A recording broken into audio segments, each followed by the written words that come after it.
And good evening and welcome to another session of the Teacher's Room on Tuesdays at iTDi. I'm very, very happy that tonight we have Kevin Ryan, better known as Tokyo Kevin. Hey, Kevin. Hi. Hi, really happy to have you here tonight. And we've got a few other people in the audience, but we're sure that once we put this up on YouTube, we'll have a chance to share it with everybody.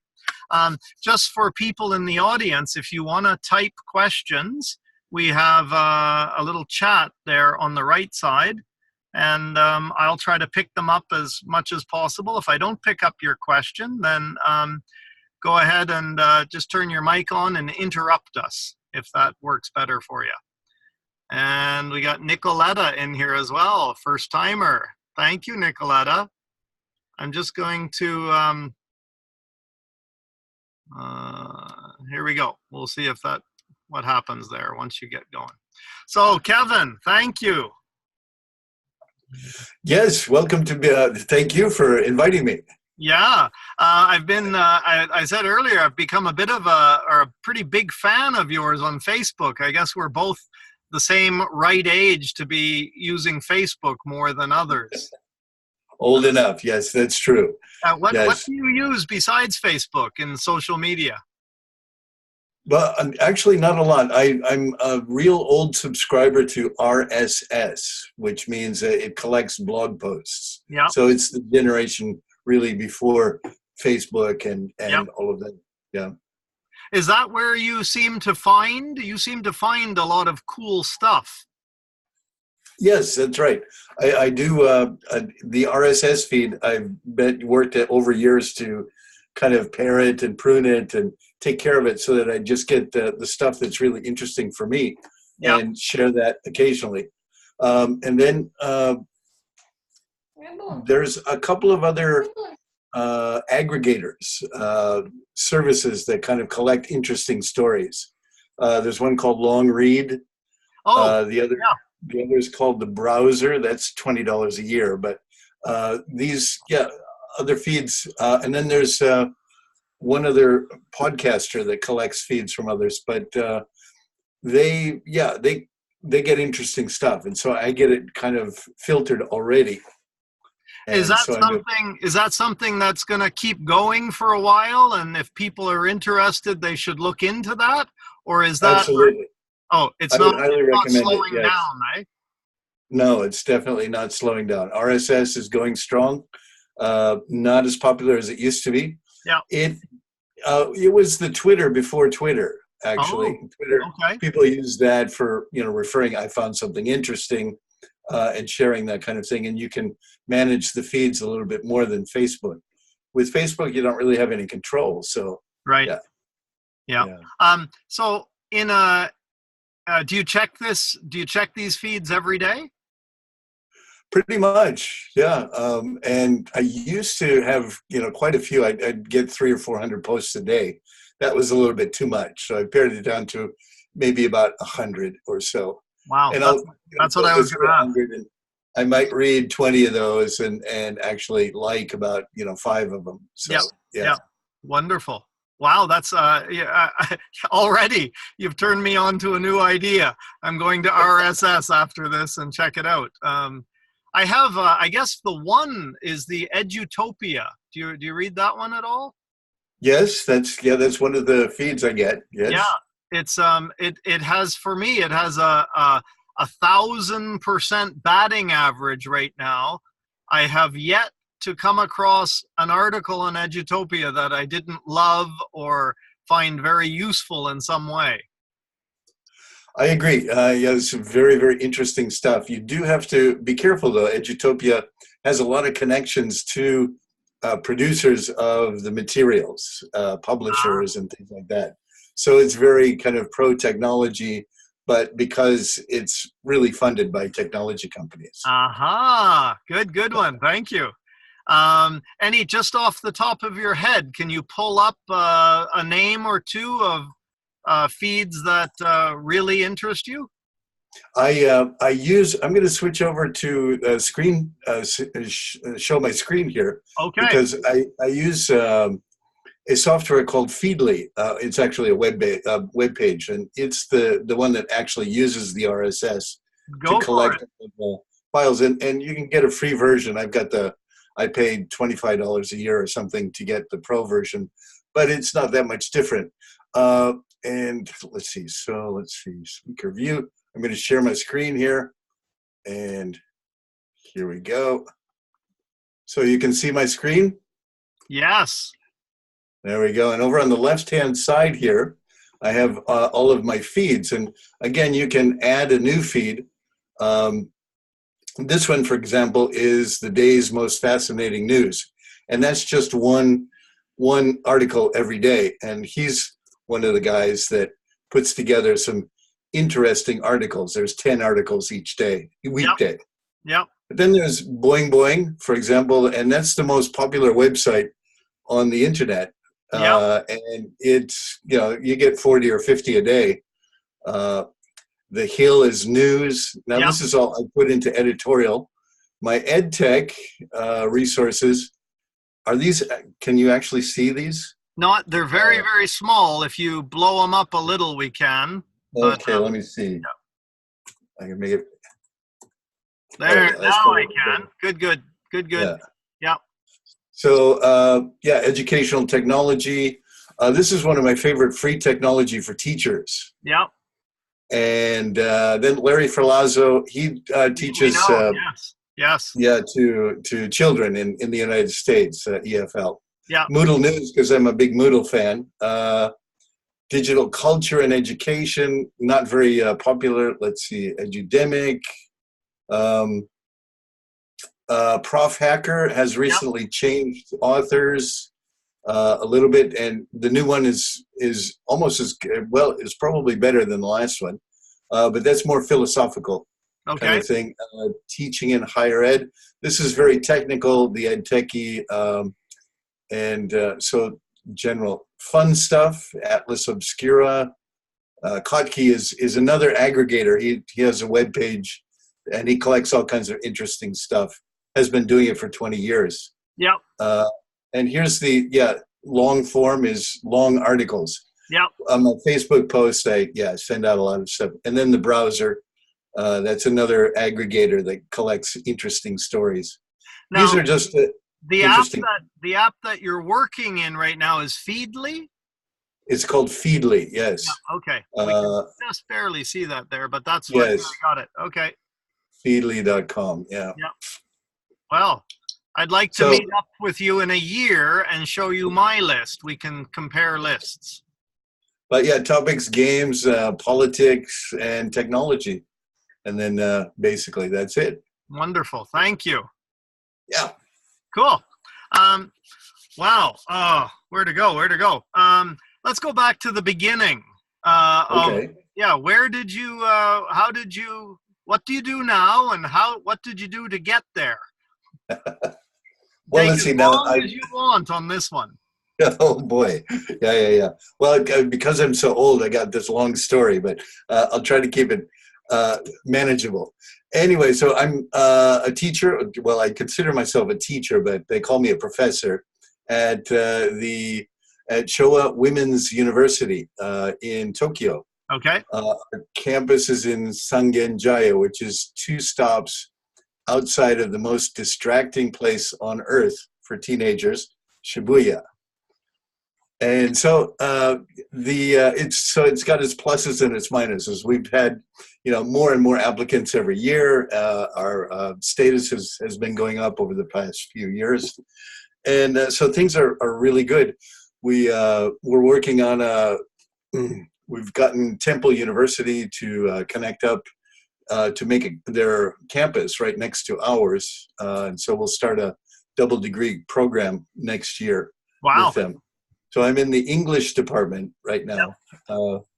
And we call it English, Language, and Communication. But we also have a international department and then a business design, which has a lot of international business as well along with it. So we kind of share resources as well. How many years have you been there? 28 years. I, which is easy. It's easy to remember because my daughter was born 3 days before I started. So Okay. yeah, I just think, oh, she's 28. So yeah. Yeah. And Wow. yeah, the 3 days was kind of bad because I would have gotten a nice bump, a bonus if I had she had been born 3 days later. But Yeah. Yeah. anyway, but 28 years there, and we've gone through quite a few changes. But I also teach at well, I have taught at University of Tokyo part-time, Yeah. and now I'm teaching at Keio part-time. Very different kinds of students than the Showa because Yeah. well, women and men mostly, and other things. But yeah, different situations. So it makes the teaching a lot broader. I used to teach quite a few different kinds of people along the years, but I really started out my interest in languages and teaching as an 11-year-old in Mexico. The family took a family trip. We drove a car with 7 of us, a big station wagon, and a trailer on the back all the way down to Mexico from Chicago, where I'm from, and spent most of the summer down there, and just discovering that there are people that don't speak English. Yeah. Was a real revelation. So I came back with that, with an interest in going abroad. And so I got to college in Indiana. After a couple of years, I was kind of bored, and they had this opportunity to do something called study abroad. And I said, why not? Yeah. And I had been down to Mexico. I didn't know any Spanish at all, but I picked out Barcelona because that was the place where they spoke Spanish, not really knowing very much about it at all. Arrived, first thing I learned in Spanish was, ¿Dónde está el lavabo? Which means, where is the toilet? I really had... That was my introduction to motivation. That was just intrinsic. So I got that, and then went on from there.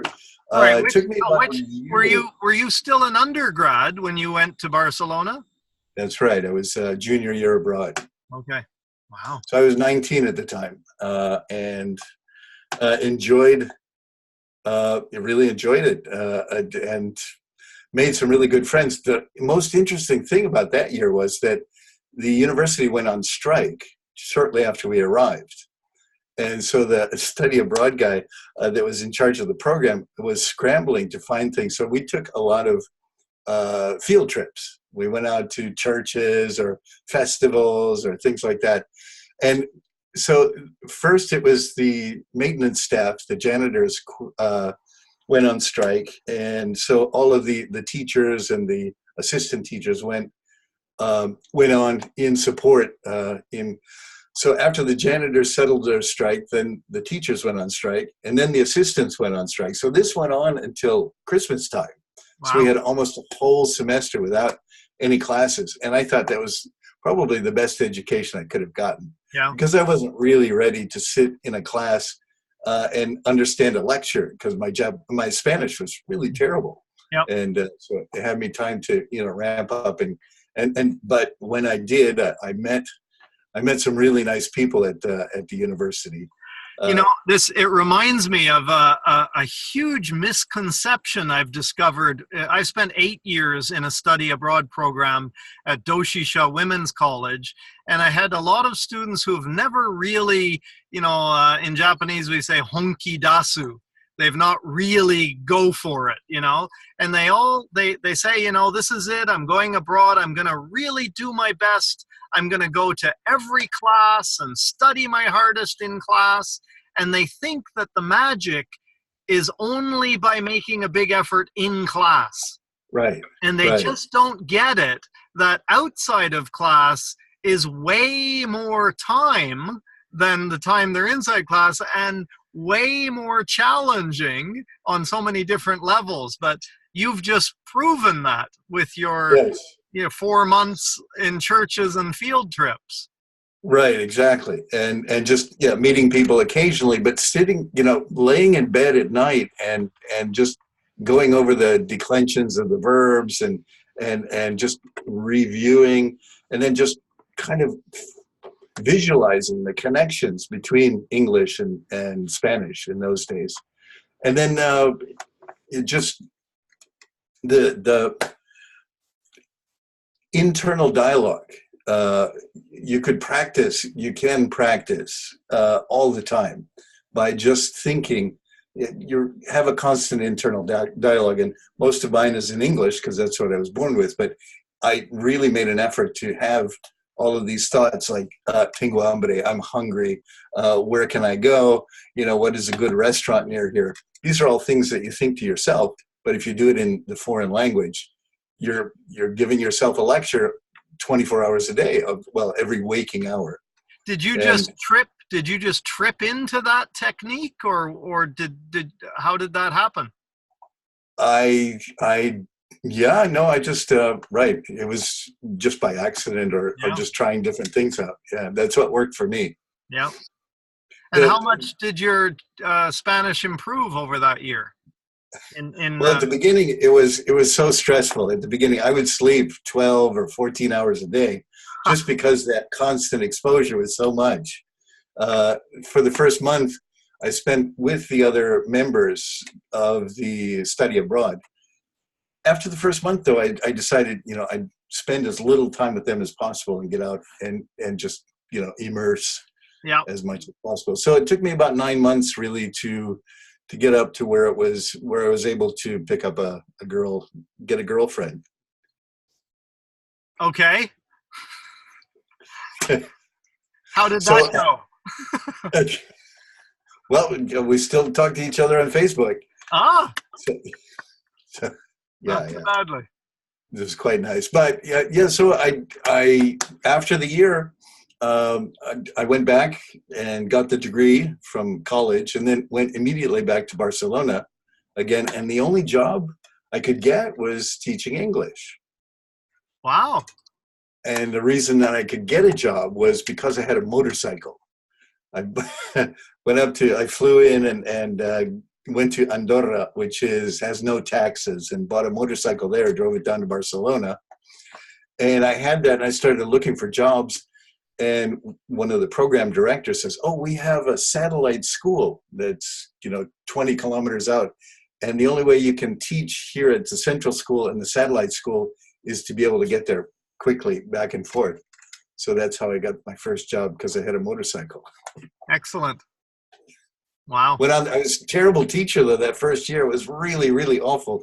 I could see the painful expressions of my students. Yeah. And you know, we'd make friends with a couple of them. And so afterwards, you know, we'd go out for drinks or things, and they would tell us how terrible I was. And so I signed up for the RSA, what the Royal Society was. Now they call it the Delta.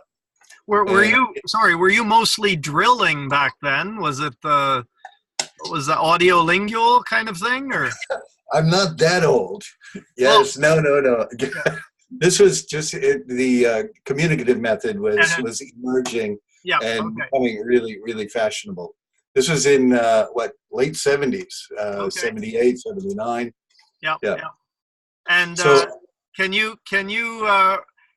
I fully understand how terrible you were, because I was as well in the first few years. And I think back to some of the nonsense of things that I tried to get people to do. But is it all a blur at this point, or are you able to explain any of the horribleness of what you were doing to those poor kids? Well, yeah, I mean, I was just following the book exactly, and down to the and just I was so slow, and I just you know, going through that, so that, you know, I was meticulous. Some people would say meticulous, but I was just, and they were bored out of their minds. There you go. Mostly. Yeah. And yeah, the book was drill and kill. It was a lot of direct method. The first job I did teach was at Berlitz. And this was while I was a junior year abroad. I stayed the extra summer. Yep. And to be able to pay for that, I worked at Berlitz. And I got fired after a first month. That was my first teaching job. Because at Berlitz, you're supposed to follow exactly the book. Yeah. And I didn't. And then I also used Spanish to explain things about the points, and that was a real no-no. Yep. So they fired me after the first month. So I went around the corner, and there was another school that had photocopied the book, and they said, "Here, take the book. You can teach any way you want."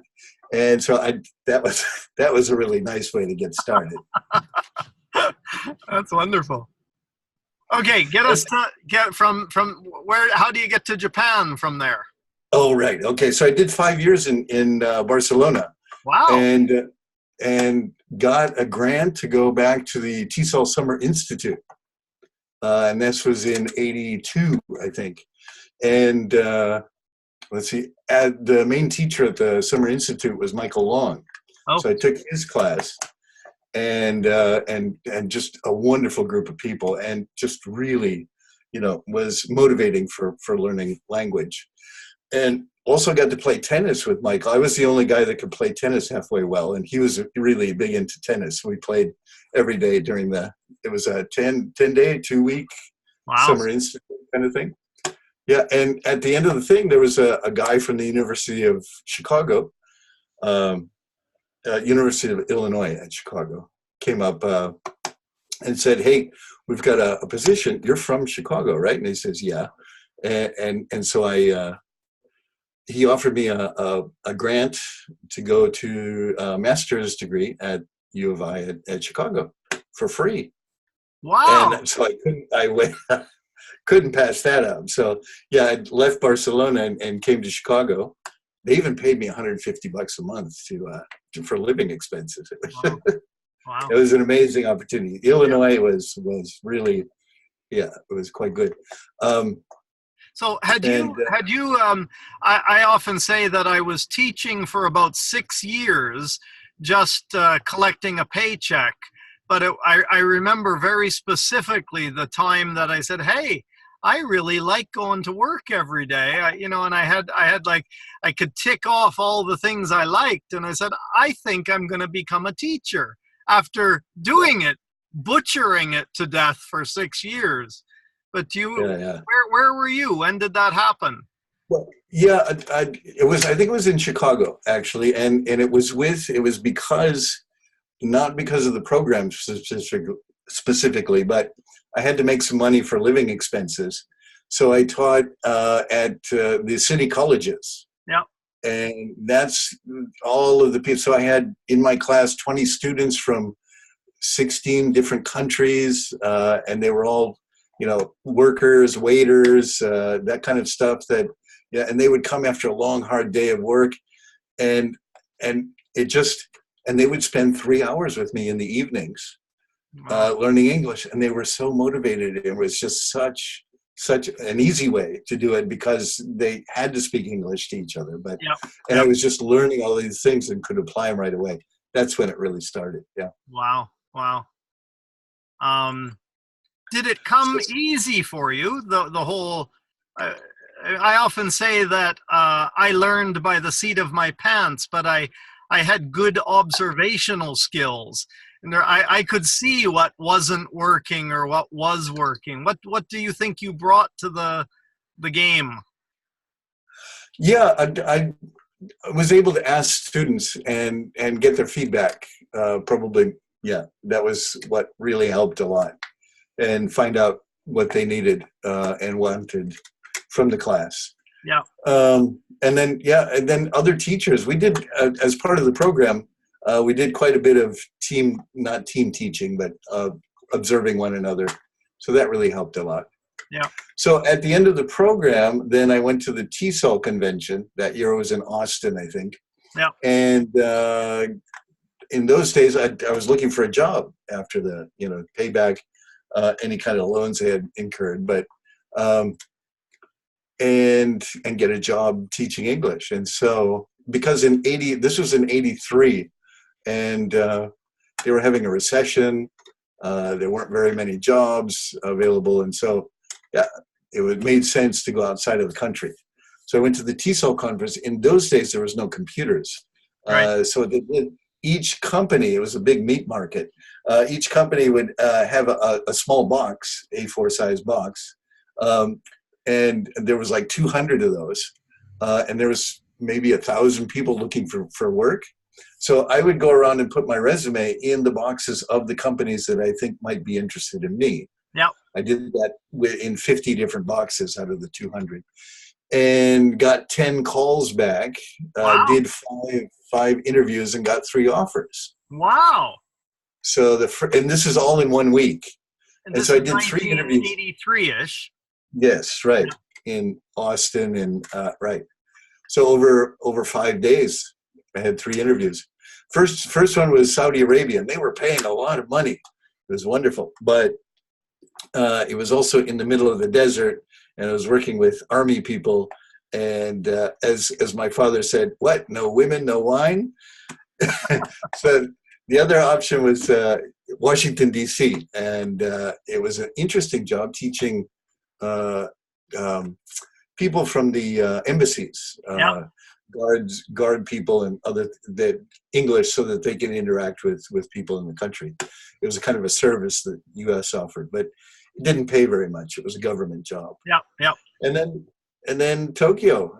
It was a school, and they set me up in an apartment all the way down to the silverware, the bedding, and everything. So it was really a nice landing to get here, and didn't pay a lot, but with the housing, it was very manageable.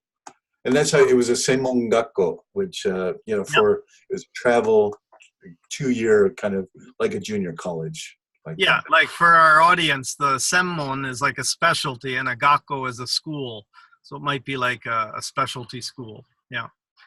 Wow, that's a great story. And so you arrived roughly in 83. Yes. And then when did you start how many years before you started at Showa, your current university? 84. I didn't, and then there was about 6 years there where I did a couple of years managing I had this crazy job, 80 hours a week, managing an Eikaiwa school, as well as an NHK intercultural seminar, as well as managing 2 other schools, one in Osaka and one in Sendai. So there was some travel in there, and all kinds of stuff, really crazy stuff. Anyway, so and then I got married, met the office love, my wife, at work, and then we went to. I volunteered to go to China to teach English, and did a year there with her. And we both taught. She taught Japanese. I taught English to agricultural scientists getting ready to go study abroad. They were by far the best students I've ever had. There were so much postgraduate students. And they were going to study at graduate school in the U.S. And they selected 2 from each state in China, so we had 100 students all assembled.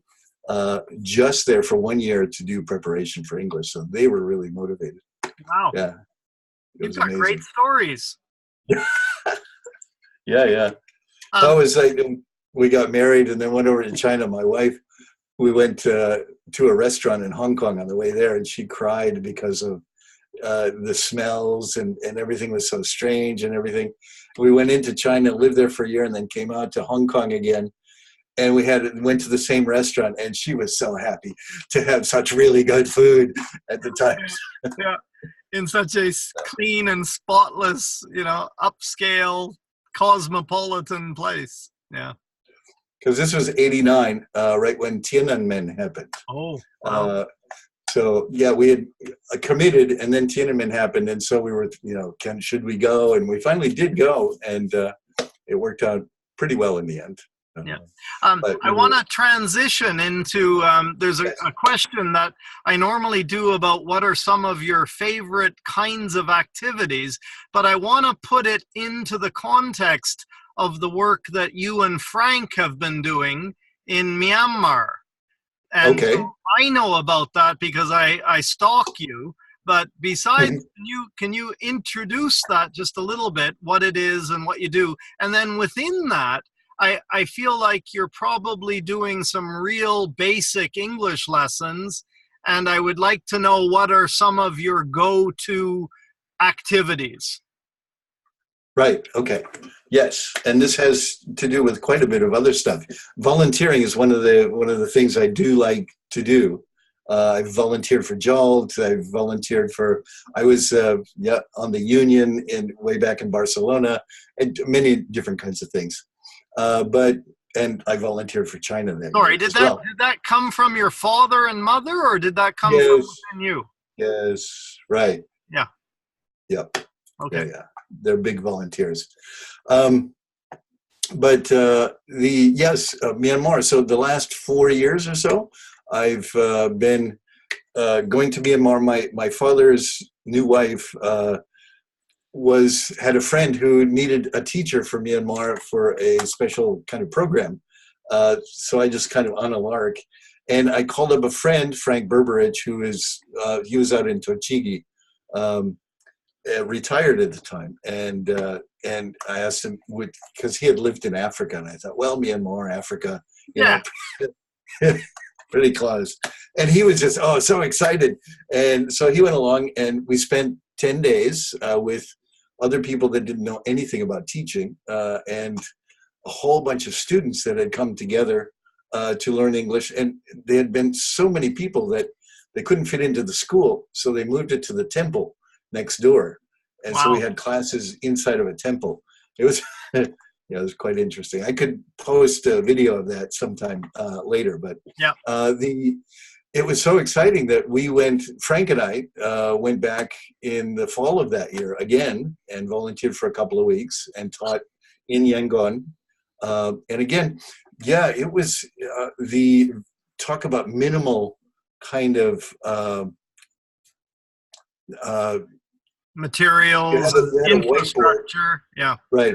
You had a whiteboard that didn't work very well. It got the ink and everything got all smudged up, and it was really hard to clean.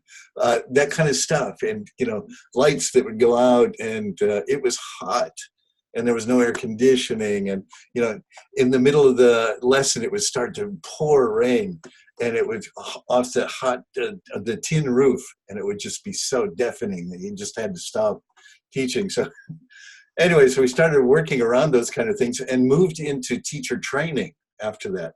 So we did teacher training, developed a program, and went back again and did at 4 different places outside of Yangon teacher training for groups of about 50 or so in different places.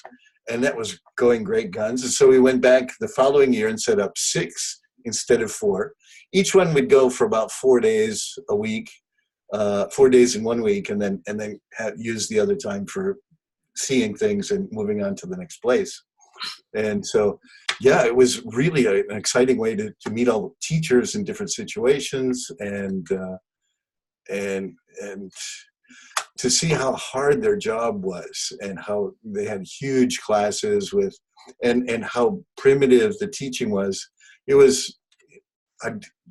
I likened it to when I first came to Japan in the 84. Yeah. It was pretty primitive. It was still very yakudoku, which is translate and grammar and translation. Yeah. But it was very Buddhist.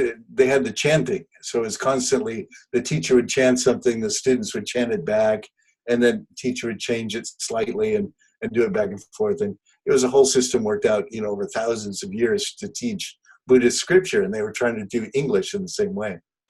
Yeah. So we were trying to teach them training about communicative method, and that was it was a long, hard slug, and we weren't there really long enough to make a big difference with each group. It was only 4 days. So this last year we kind of worked on making, doing things beforehand online and afterwards, because the teachers were starting. It was an amazing difference to see.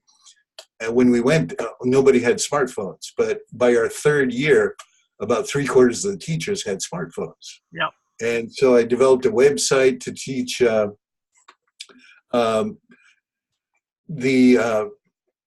put up. They had a state textbook, but there was no audio to go along with it, and the teacher's pronunciation was so terrible. So what I did was record my voice for reading all of the textbooks from all 12 years of English teaching and put up all of those online so that people, in very tiny files, so that people could download them to their phone and listen on that. And that's been we've got a whole nation of people with a Kevin Chicago accent. Yeah, right. Growing up. Exactly. Yeah. So that's been really, yes. And by getting such a different situation, I learned better how to teach my students here. Oh yeah.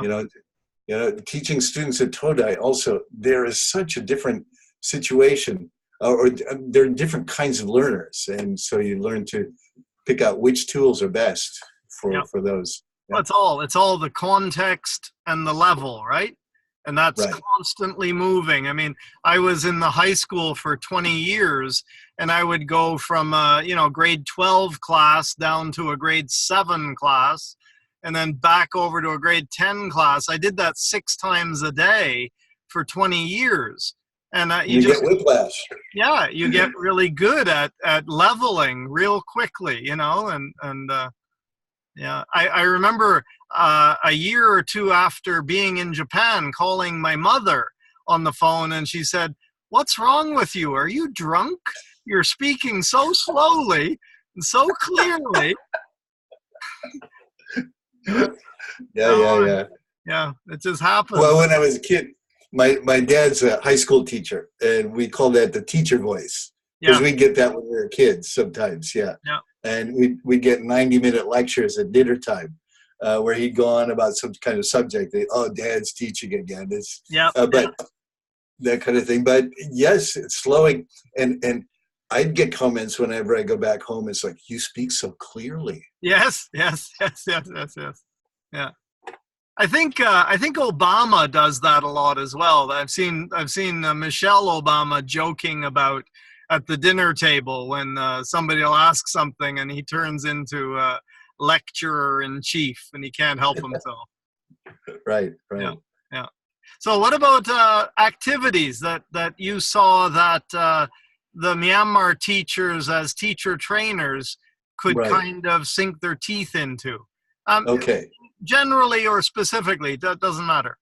Yeah, well, generally, just any kind of very basic communicative activity. We tried teaching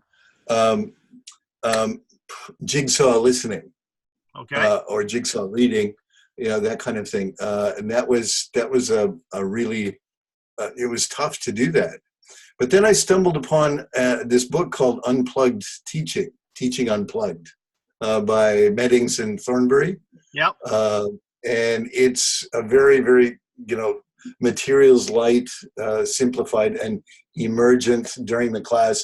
It was ideal for Myanmar because there were so few resources. Wow. And so many of those activities I used in teacher training to show how you could get the students as a resource to do that, to create their own activities. Well, I was just in Seoul, Korea last week with Scott Thornbury, and I wish I had done. He would love to know that because he's such a humanistic kind of teacher. That's just wonderful. And I have the book. I've flipped through it. I've seen, they do a little bit of theory at the beginning, kind of underlying notions of their approach, and then probably at least half the book is actual activities, isn't it? Right. Yes. 3/4 actually. Yeah. And all different areas and different applications. So it's really easy to apply and very, and very practical. Highly recommended. Yeah. A real recommendation for new teachers to take a look at. My biggest influence in the last 10 years or so. Yeah. Oh, wow. Which segues perfectly into the next set of questions on, so who are some of your influences, either famous or not famous, but who's influenced you as a teacher? Oh gosh, quite a few. Of course, Dad at the beginning, even when I was a kid, I would help him out by checking the multiple choice questions when I was 8 or 9 years old. And so I was his computer to put the number at the top with the red circle around it. on Sunday afternoons, right? What subject did he teach? Economics. Oh, wow. In high school. It was the only required course in high school, senior year. Wow. But it was consumer economics, yeah.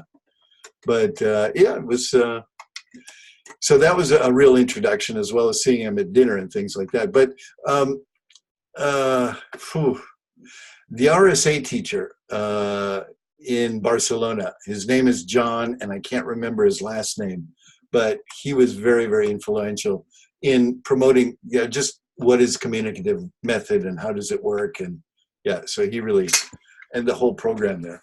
But here in Japan, I would say going to JALT conferences and becoming, and doing meetings at JALT, that's been my professional development, and it's really changed how I do that. But more specifically, the call SIG, because, about 20 years ago, 93. Let's just tell people, the call SIG is the computer assisted language learning, and the SIG means a special interest group, right? Right. And so is that 100 or so members, or any idea? There's about 300. Oh, wow. Yeah. And so and it's been consistently popular. Are they basically a little bit computer geeky educators? Is that with an interest in using computers? How would you describe them as a group? Yes, yeah, exactly. Well, some are computer geeky. Others just want to use the technology without geeking out too much, but take advantage of that. So I was what's called coordinator 3 times in the last 25 years or so. But also, and just learning. Technology has also been a really big force, and so I would say. Roger Shank is a guy that, he teaches, he was at Northwestern at the time, but his ideas about learning and how children should and adults need to be put into a situation, a simulation kind of thing, where you create a need to know something and then get the students to ask that and then provide it through computers at the exact moment that they need it. And in such a way that it helps them out by, you get an expert to explain about how they failed at this exact task and how they solved it. And that was and so that is the kind of the teaching mechanism that worked. And he put it into a program. It worked for 3 or 4 years, but it's very expensive to implement, so he couldn't get any further funding. Mm-hmm. And there is another guy in technology called Stephen Downes. Yeah. He was one of the organizers of the first MOOCs. MOOC is massive open online course. Yeah. MOOC. And it was about 10 years ago that the first MOOC in 2008, I discovered it. I was there. I participated in this new thing called a MOOC. And it was organized by this guy named Stephen Downes, who has actually just started another MOOC. It's his 3rd or 4th that he's done in the last 10 years about e-learning 3.0. Oh, wow. And it's online. Yeah. So look up Stephen Downes and MOOC and you'll find his page. How do we spell his name? Downes, Downes. Okay. And he's in Canada. Mm-hmm. Yeah. So, and he's had quite this idea of the connections in learning are just as important as the actual content. So, and you can apply that to, for example, vocabulary learning, that you can learn a word, but how it's connected to other words is also just as important as to learn the word itself. And so the collocations and other things, for example. The collocations being how words naturally go together, right? Uh-huh. Yeah. Right. So that leads into, you're just like clockwork, Kevin. You're just hitting all these segues perfectly. You mentioned vocabulary, and that in my experience, seems to be the singular difference between levels among students, those who can and can't. Our vocabulary seems to be a huge part of both building their confidence, improving their communicative competency, if you call it that. But how big a part does vocabulary training fit into your thinking of how people learn a language? Quite a bit. At the TESOL Summer Institute, there was a Polish guy that would say, you don't need to learn any grammar. All you need to do is learn words and put out enough words, and you can communicate in a basic way. In some ways, he was right, but we had long discussions about that. But you're right. It's a big, important part. And what I see, our students at Showa in our department are tracked, and so we have 9 different levels. Okay. So it's really, really easy to see the difference between students that are more successful than others. And one of the things I see is that more than just not knowing vocabulary, it's not knowing how to learn vocabulary. Oh. And so, in the first year, then we try to instill a lot of different ways and kind of ask them to create their own vocabulary learning system. And we show them a couple or 2 or 3 different possibilities. You can use this tool or that tool, things like Quizlet if you're online, or a notebook, or use Stick'em notes with lines and, kind of like the crazy psychotic guy with the threads between one thing and another, but that kind of stuff. Those different kind of tools to maintain and learn vocabulary, and to just the ideas about what's it called, interval learning. Yes, timed intervals, or right. You've just hit the answer that took me 7 years to figure out. I tried 7 different ways of learning vocabulary when I was at the Women's University, trying to find the one magic bullet that would work for everybody, and at the end realized that I needed 7 different ways, because some would spend their life on the phone doing it if I would let them, and others hated studying vocabulary online. So isn't that true, that it's really case by case with vocabulary? That's right. Yes, exactly. Yep. Agree with you 100% there. Yeah. Wow. Now here's one last one that I found very strange. We had 8 different levels from A to H. And so I used one of the maybe vocabulary.com or Paul Nation's online test, or I can't remember exactly, but I put all 8 groups. And for our A group would be kind of like returnees, people who had lived in America for a few years, not all of them, but a quarter of the class, down to students who had very little spoken or output English in high school, and maybe they had the ACAN pre-second. So a huge range.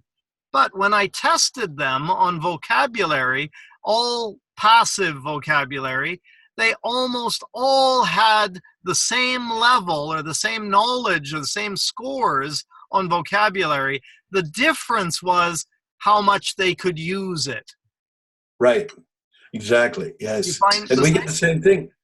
That's why tracking by TOEIC scores is kind of a thing that I've been back and forth with the department. Yeah. We need to have an additional kind of way to slot the students in, because we do get students in higher levels that can't speak at all. Yeah. Because they don't use it, because it's tested that way. And then lower levels, I've got a couple of in group 9 that are just wailing away. They enjoy speaking, and they come out and willing to make mistakes. I have what's called a SMART system for learning English. Go in the first day, and I said SMART, and there's five letters, SMART. Each one is a verb, right? And S is for speak, and what do you speak? Speak English. M is for make what? Mistakes. Mistakes are okay. No mistakes, no learning. Oh, let me put on, let's see, I'm going to share my screen here, and I'll do the. Lucky. This is my Google Drive. Yep. And let's see, and I'll search for smart, and here's my. Let's see, and I'll present here. There we go. Yay! Can you see that? Perfect. Yeah, nice and big. Yep. Okay. And so S is for speak English, make mistakes. A is for ask questions.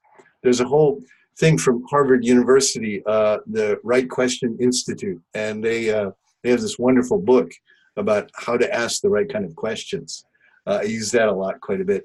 Repeat, of course, you have to repeat in different ways, in different kinds, and then, of course, take notes so you don't make the same mistake at the same time. Yep. Wow. And you made that yourself? Yeah. It used to be SMAT, and I used to make jokes about the group, and then they added a repeat there in the middle. Yes.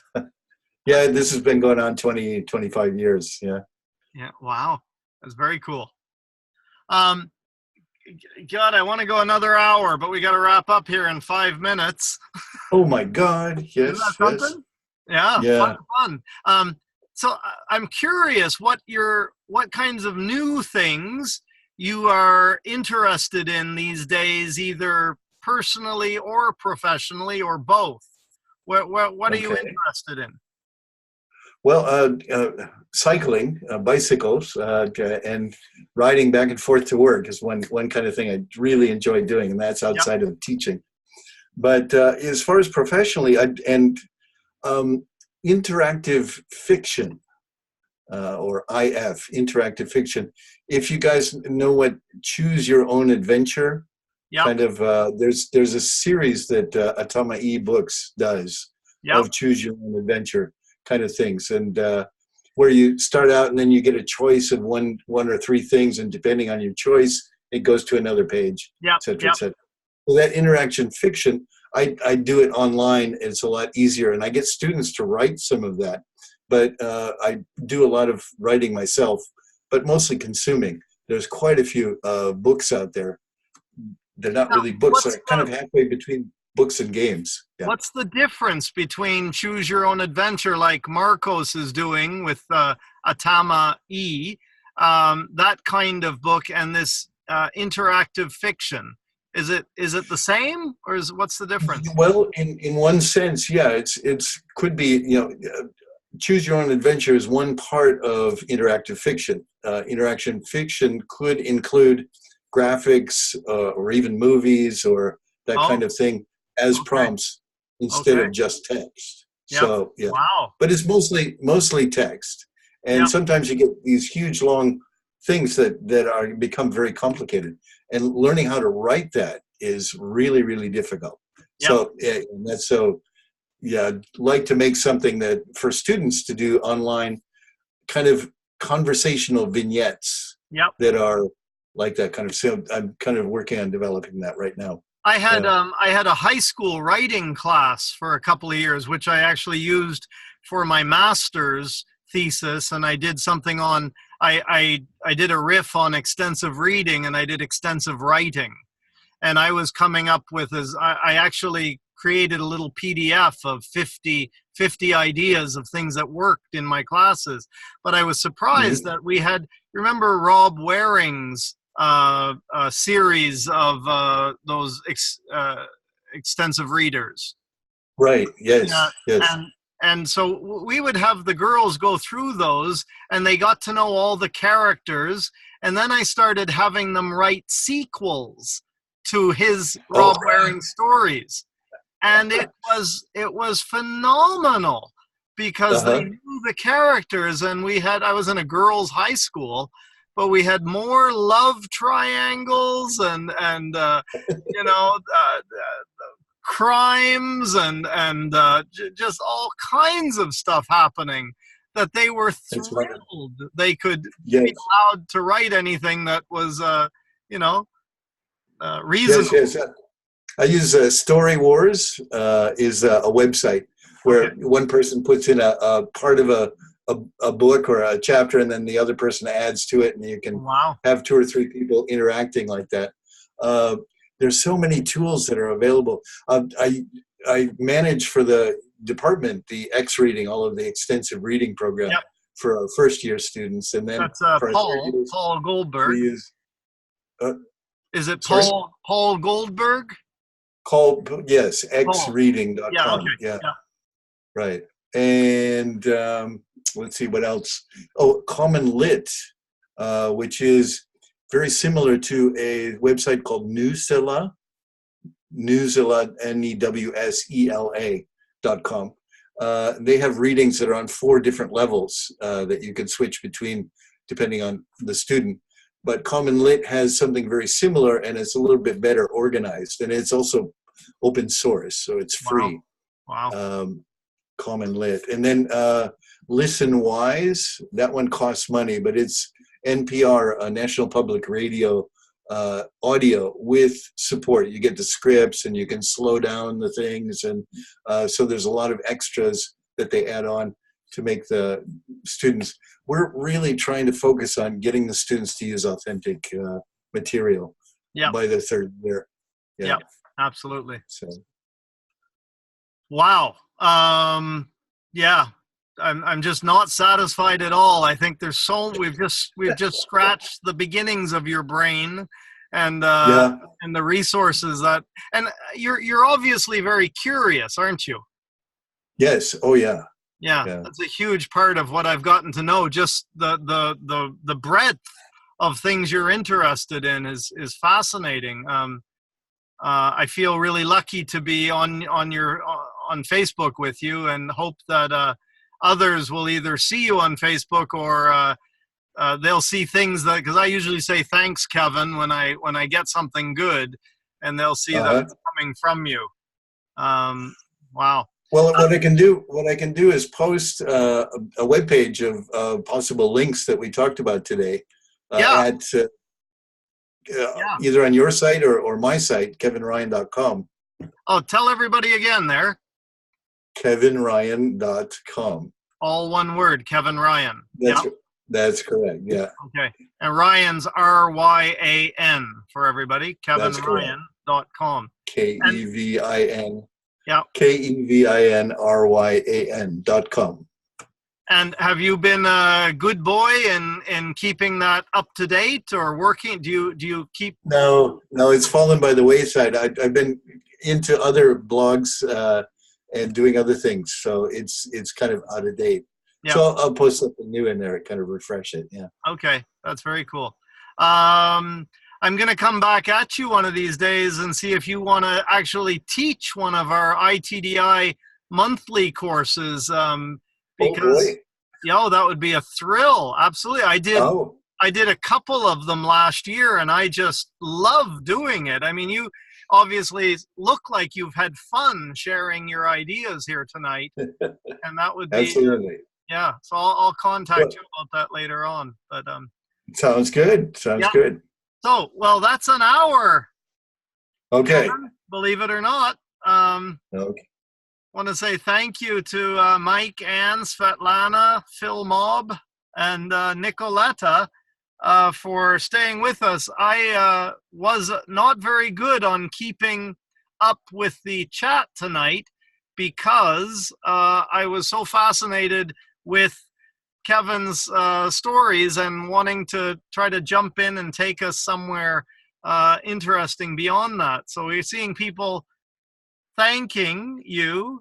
Ann Hendler saying you'd be a natural for the iTDi monthly course idea. Thank you, Nicoletta, for joining us. Please come again. So this will also be, I'll put this up on YouTube very soon as well. And we'll make sure that if you found us tonight in Facebook or Twitter, we'll put a link to it there so that you can go back and catch a number of the great ideas that Kevin had to share. So I look forward to when I see you. Will you be at JALT this year? Yes, I will. Yeah. Yeah. I'm looking forward. And I got a couple of other ideas I want to tell you about as well that we don't have time for right now. So okay. Look forward to a coffee or something stronger together. That sounds good. Okay, I'm going to stop the Take recording. care.